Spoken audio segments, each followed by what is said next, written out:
Je vais vous demander de serrer les ceintures aujourd'hui. On va essayer de vous donner un peu quelque chose qui est un peu dur. Un peu dur. Vous allez se dire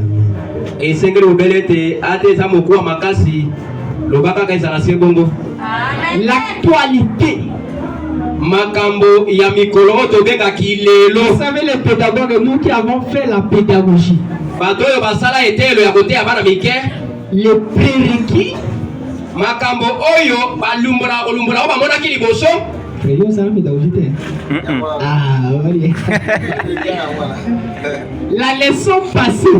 Voilà. Itea oyo batea kili boso baso bandela yango. Le prérequis. Itea oyo akala ya kokundola. Ça donne la base pour annoncer le sujet du jour. Voilà.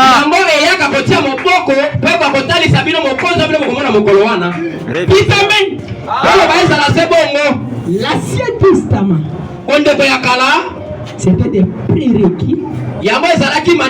Aujourd'hui, nous puissions comprendre la leçon du jour. Donc aujourd'hui, nous allons parler de la leçon du jour. Est-ce que vous êtes là? Acclamons le Seigneur Jésus. Daniel chapitre 2.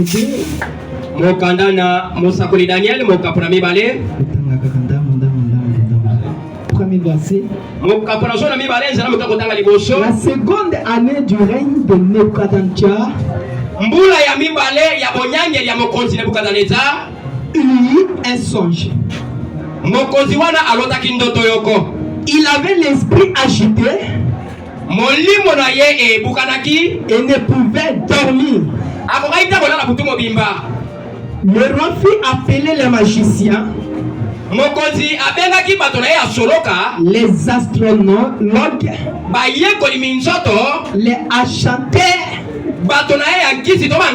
les chaldéens, pour qu'ils disent ce songe. Il vint et se présentait devant le roi. 8 à 12. Le roi reprit la parole et dit: je m'aperçois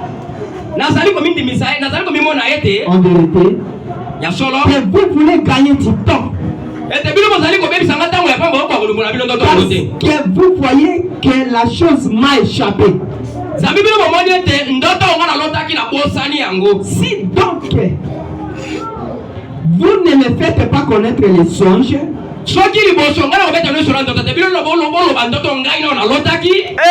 la même Satan se vous enveloppera vous tous. Vous voulez vous préparer à me dire des mensonges et des faussetés. Voilà. Avant que le temps soit échangé. C'est pourquoi dites-moi le songe.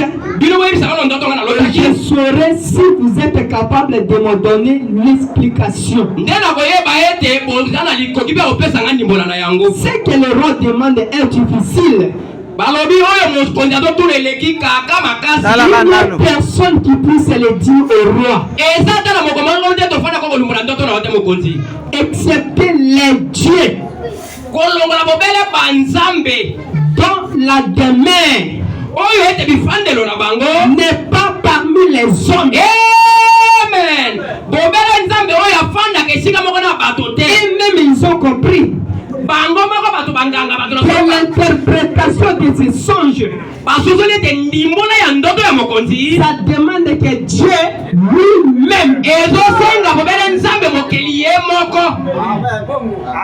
Asseyez-vous pendant que nous continuons. 14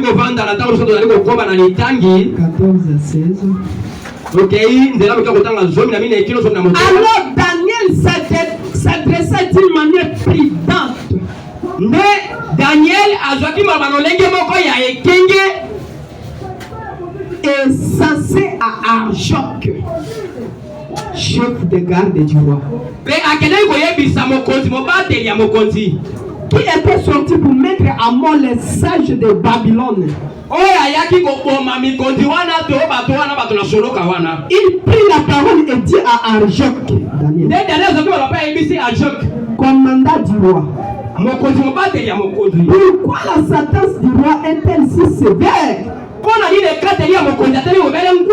Arjoc exposa la chose à Daniel. Et Daniel s'est rendu vers le roi. Voilà. Et le prière de lui accorder du temps